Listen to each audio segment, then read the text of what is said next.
Hello everybody, Prepper Steve here, and today I want to talk a little bit about the bug out bag and the bug out bag checklist. And one thing you'll notice if you're out there on the internet and you're looking around trying to find out some good prepper information is everybody has a bug out bag checklist. Everybody has a list of a bunch of things that they think you can't live without in your bug out bag. And I myself am one of these. I have a bug out bag checklist on my website. But the basic fact is this: all you really need to survive is a good knife and a way to collect and boil water. If you got those things, you can survive a good long time without anything else. Well, with a little bit of knowledge, let's say that. So with a little bit of knowledge, all you really need is a good knife and a way to collect and boil water. So everything else that you put in your bug out bag is a luxury. And I myself, I like luxuries. So I put a lot of stuff in my bug out bag. And there's a lot of stuff on my bug out bag checklist that are luxuries. Because again, anything more than a good knife and a way to collect and boil water is a luxury if you're in a survival situation. So there's a lot of people out there that say a lot of things. I get a lot of comments about my bug out bag checklist, and it's just funny to see some of the things people put down on there.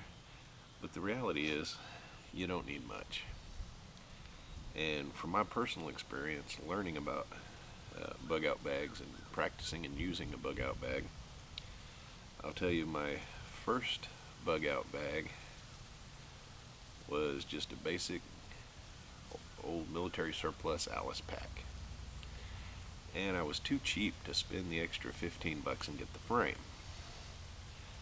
So I loaded this Alice pack down with all the goodies that I thought I'd need, and my bug out bag ended up weighing about 80 pounds. And let me tell you, that's a lot of weight when you're carrying it on your back. And what I learned is this: the area where I was setting up camp and practicing my bug out skills, if you will, was about a mile hike.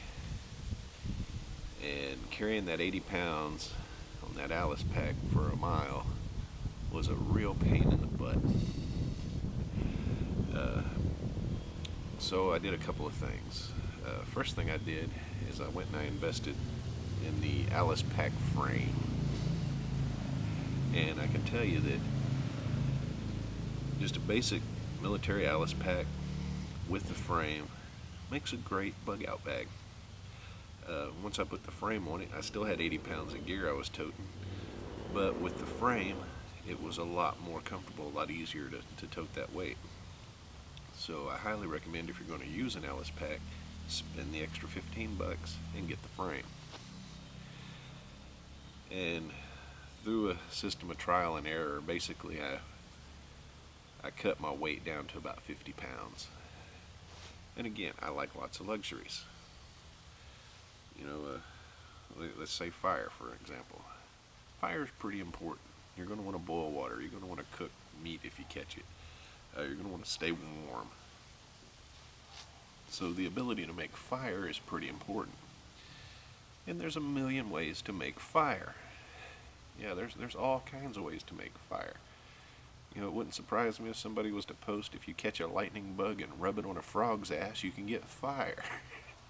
There's just a million ways to make fire. But my feeling is this: it don't get any easier than that right there. That's about the easiest way I know of to make fire. So in my bug out bag, I want to have a lighter and some matches for the luxury. So I don't have to rub wood together or clank rocks together or whatever the case may be to make fire. I can just make fire that easy. So I want to have that in my bug out bag. Another thing I want to have in my bug out bag: some form of shelter. Just a little, the cheapest, lightest weight little pup tent you can find makes a great shelter. And you don't have to spend 3 hours cutting down branches to do it. You just throw it up. So, again, it's luxuries. All these things are luxuries. So, when you're thinking about what to put in your bug out bag, think about what do you want in your bug out bag.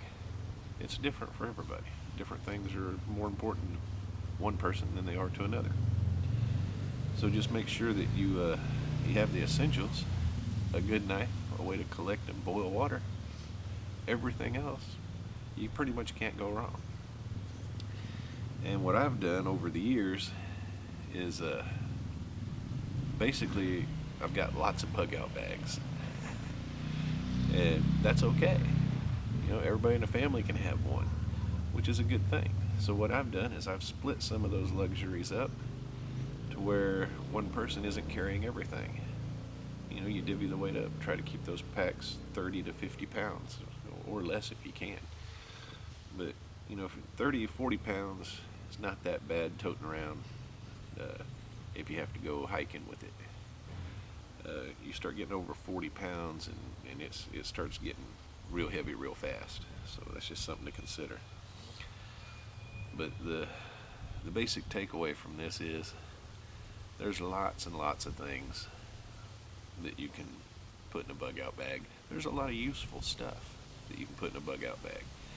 And if you go to my website, preppersteve.com, you can see my list. There's a lot of stuff on there that's useful stuff. The things I put on there are the things I thought would be useful and worth carrying. So just keep that in mind when you're planning your bug out bag and wondering what you should have in it. Just keep it simple. Again, with a little basic knowledge,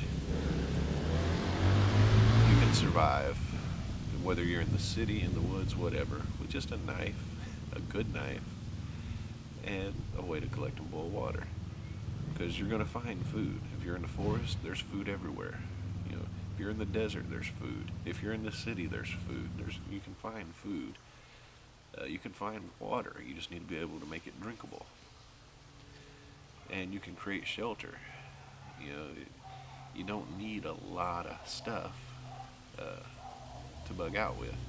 It's just the more stuff you have, the easier it's going to be. So keep that in mind when you're putting together your bug out bag and coming up with your own bug out bag checklist. And I hope that's been some useful information, but that's my little quick take on bug out bags and what you should put in them. So take it for what it's worth. Feel free to like or share the video or post any comments. I enjoy reading them. So thank y'all.